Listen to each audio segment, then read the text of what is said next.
What's going on, everyone? GXJ TV here, back for another video. Today I'm here with week 2 of the Transfer Weekly show, where I discuss all the transfer news and rumours from the week just gone. Now, kicking things off this week with not a player but a manager, Ronald Koeman being linked heavily with the Everton job. He's considered favourite.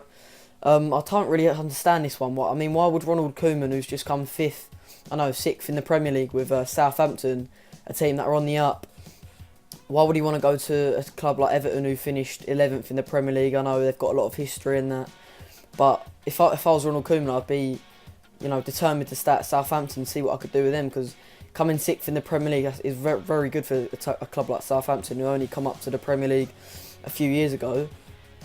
And if they could if Ronald Koeman could make a few good signings for Southampton in the transfer window, I think Southampton could be a real force in the years to come in the Premier League. So I don't really understand this one, but I'm sure we'll hear more from Koeman to Everton in the next few weeks. So Pep Guardiola's officially made his first Manchester City signing, and it's Ilkay Gundogan from Borussia Dortmund for a fee of around £21 million. In my opinion, this transfer could go either way. Gundogan's got a really bad injury record. He's picked up a few injuries in his time. He's missed a few major tournaments for Germany, etc. But on his day, Gundogan is a top-class player, and he's a very well-rounded midfield player, box-to-box type.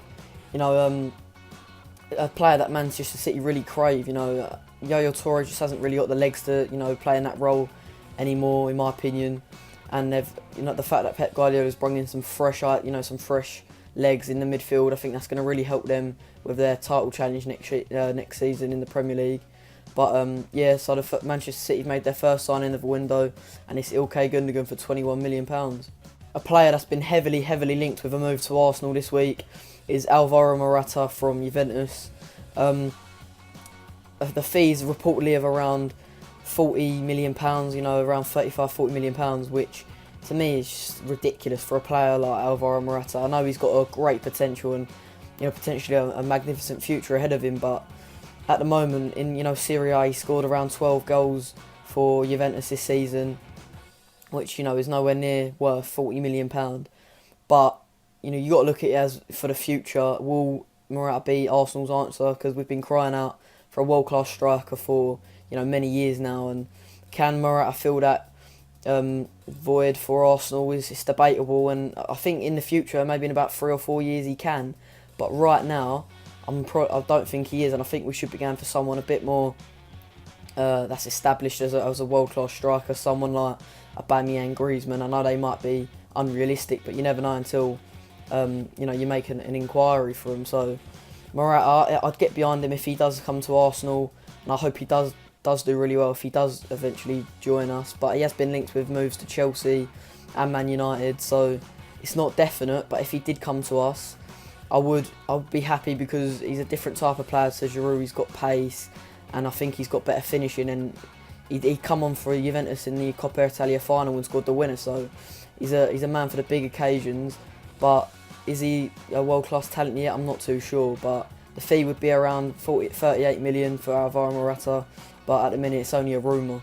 Reports coming out this week that West Ham United have made a £15 million bid for AC Milan striker Carlos Bacca. Apparently AC Milan are looking for near around 90 million for him, so West Ham are going to have to come back with an improved bid. But at the minute it seems like West Ham trying to bid for any striker they can find at the minute, and it's clear that Slaven Bilic wants to bring in another striker to go alongside Andy Carroll and Diafra Sakho. They do need more goals, and they need a bigger squad, West Ham, if they're going to do well in Europe and in the Premiership next season. But can this one happen? Carlos Bacca, he done well when he played for, I think it was Seville and Liga BBVA.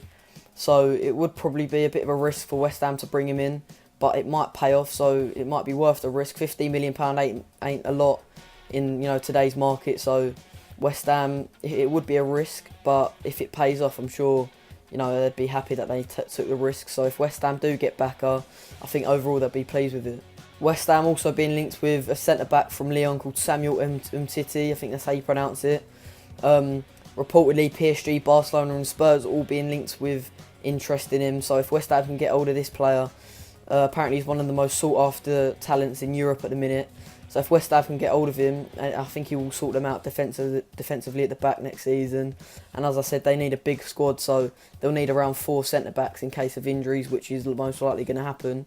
But as I said, if West Ham can get hold of Samuel Umtiti, who's a brilliant prospect in Europe at the minute, I think that would be a great signing for Slaven Bilic.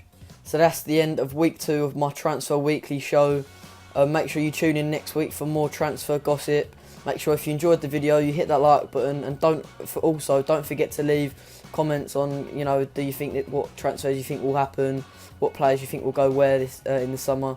So yeah, if you liked it, then drop a like and subscribe for more, and I'll catch you later.